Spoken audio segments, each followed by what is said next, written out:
Are you looking for drawing instruction on YouTube that twerks? I mean, works? Well, you came to the right place. Kazanjian M, also known as the Unspellable Art Channel. This video will teach you how to draw Miley Cyrus in 12 easy steps, followed by a shading tutorial. These 12 steps will be entirely different than the 12-step programs that most former Disney child actors enter. All that you will need is a pencil and paper. Let's begin. Step 1. Draw the rainbow shape and add the eyebrows. Be sure to notice the angle in which they're pointing downwards and the spacing in between.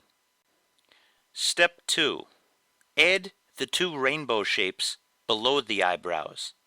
Notice how much space there is between the eyebrows and the two new rainbow shapes. Before you draw, listen to this helpful hint. It is one eye length in between the two eyes. This will help you space the rainbow shapes. Step 3. Add eyelashes and the pupil and iris of the eye. Notice that the iris is not a full circle. The upper eyelid is blocking it. Step 4. Add the bottom eyelashes. Usually, there's a huge difference between the length of the upper and lower eyelashes, but since she's wearing so much mascara, you can put it in at an almost equal length to the upper eyelashes. Step 5. Add the nose. I'll give you a good hint for drawing the nose. Measure the forehead shape from step 1. The height of the forehead should be equal to the height of the nose. Notice that you can't see Miley Cyrus's nostrils. Her entire lower nose is practically a U shape. Observe it and then draw it in.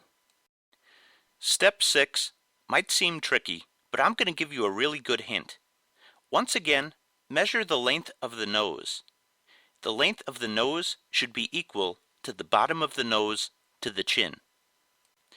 In other words, there should be 3 equal lengths to the face: the forehead length, the nose length, and the length from the bottom of the nose to the chin. Think about that and then draw. Step 7. Add the trapezoidal shape for the upper lip. Notice how close the upper lip is to Miley Cyrus's nose. Do some observing of the photo reference and then draw. Step 8. Add a banana shape for the lower lip. Be sure to observe how much space there is from the bottom of the lower lip until the chin. Step 9. I suppose we should give her some teeth. Here is a close-up. Step 10. Add the shapes for the ears and the side of the head. Keep them both very simple. Step 11. Put the spikies into her hair. I even numbered them for you. After you're done being impressed with my attention to detail, you will notice that 6 is the largest shape and 2 is the smallest. 1 is certainly the most complex. Step 12. Add the body. Don't be overwhelmed by this step. Quickly sketch in what you see. Hey, it's Merrill, and thank you for watching my video. And I'm going to do something that will make it easy on you if you are worried about the shading. And most people are, at least if it's the first time that you're watching my videos. I'm going to put a link to a tutorial that will teach you how to start your drawing over from the point that you're at right now, which is a line drawing of Miley Cyrus without any shading. So if you make a mistake with the shading, all you have to do is click that link and you'll have like a short 5-minute video that will teach you how to fix things. I'm not talking about erasing. I'm not going to teach you how to use an eraser. I'm going to teach you how to start over without going from step 1. So, starting over from the step 12 part. So anyway, the purpose for this part is before you start the shading, I want to go over, yeah, I want to go over all of the different parts with you. She has very, very sculpted eyebrows. You don't have to worry about softening the lines anywhere, just very hard with that. The hair, as you can see, I just did lines in here. And when you do hair, just know that you have to go in the direction of the hair. It's going over to the side, so if you notice, it's all going through that. You might remember 1 through 6. Don't worry about staying within those lines so much. Just worry about the direction of the hair and, the variation of light and dark that happens. Let's look at the darkest parts. It's the eyes, the eyebrows, and her dress. It's about the same tone, all three of them. Slightly lighter is this area right in here. You get some darks down here, but the lips are darker than that. But for the most part, it's challenging shading. I'm not going to lie to you with that. It's challenging shading. It took me about an hour and a half to do. It usually takes me about 45 minutes to do shading on somebody's face. But this one, because it's such a gradual transition that happens, it took a lot of very soft and slow shading to do. So just know that you want to develop this slowly. Don't immediately put in those darks. Develop this whole entire thing slowly. I think the shadow will make it pop. I want to challenge you to do the shadow. But anyway, we're about to start the shading part. What I want you to do, maybe pause it every minute or so and, listen to the advice that I give you. And, then once you pause it, use that as the photo reference and try to get to that point. Alright, so here we go with the shading. Remember those 2 links in the upper right hand corner. The first one will teach you how to start over if you do indeed mess this up. The second one is my shading tutorial. So those 2 links will help you, but you know what? You're not going to mess this up. Let's just keep watching, and remember, pause this every minute and try to go along with me. I am building this super, super, super slowly. You will see the tones develop over time. I want to repeat, hour and 45 minutes. So, take your time with this. Make sure that you do. I find it helpful to work from the center of the face outwards, and also from the left to the right. The reason for the left to the right is I'm somebody who lays my hand down on the paper, and if I did the right-hand side first, I would start to smudge everything because your fingers pick up the pencil lead, and that will cause smudges wherever you next lay your hand. So I try to go from left to right and also from the center. So meaning the eyes or the nose area. So developing that, obviously you could go any way that you want, but that's what works with me. I put that little corner of the dress in because I wanted to use that to gauge where the tones would be or how the tones are. Everything with shading is relativity, and we want to compare different regions of the photo reference that you see on the left, and it can definitely be tricky. So make sure, if you don't have this full screen now, make sure that you click full screen and really look at that photo reference.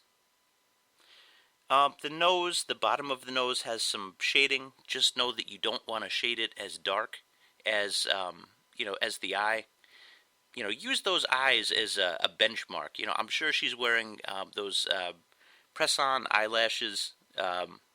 If those are natural eyelashes, those things are super long.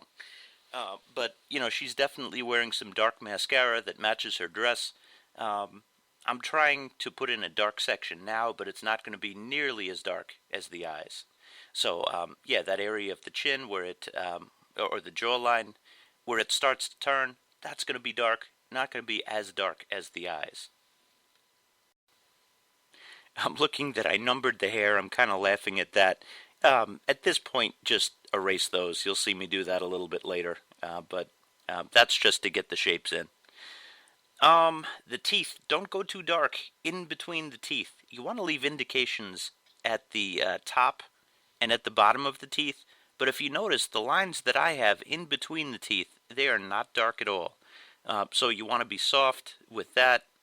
One of the biggest things that you can do is notice the edges, and there's not a dark line around her. So we want to erase like any line that we have that we use to form shapes. If you notice, like look around her head right now, look at the perimeter of her head, and you'll see there's absolutely no dark lines. The ear region is darker than the hair region, at least on the left-hand side. The jawline is darker than the ear, but for the most part, there's no solid lines. There's a dark line on the ear on our right, with the extra piercings, right in the inner corner. There was a strong shadow that was formed by that. I'm doing the neck. The neck kind of gets complicated. The area right by on the right side by her dress, that gets pretty dark. It's helped me to use a paintbrush to move tones around. I'm not using it too much. I'm not overdoing it. I'm trying to do less of that, and I'm trying to build things up slowly. I had a great conversation with an artist that I respect, and he challenged me to draw without the paintbrush, to build tones without the paintbrush, that is. And I'm going to try that, and I liked the advice that he gave me. Yeah, so the hair can be tricky. Just remember, once again, you want to make each strand of hair with the pencil tip, and you also want to carve out those highlights with the eraser. So that should help you with that. It's just, it's a lot of repetitions. You're kind of putting in hair by hair, because, you have a fine tip. You just have to be really vigilant with that. It might take a while, but, it'll look good if you, if you're persistent. And just keep erasing and keep adding. I'm actually using a little charcoal now. Not too much, but just in some of the darker areas to make turns. And I'm putting my finishing touches on.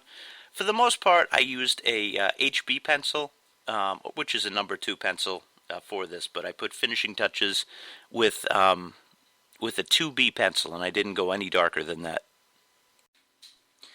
Alright, so I want to thank you for watching this video, and please keep those requests coming in. If you do a successful version of this video, try to send it to me. It sure is more difficult now that there's no more video responses, but you could post it to my Facebook page. Find a way for me to see it. I would love to see your works. Yeah, thanks again for watching.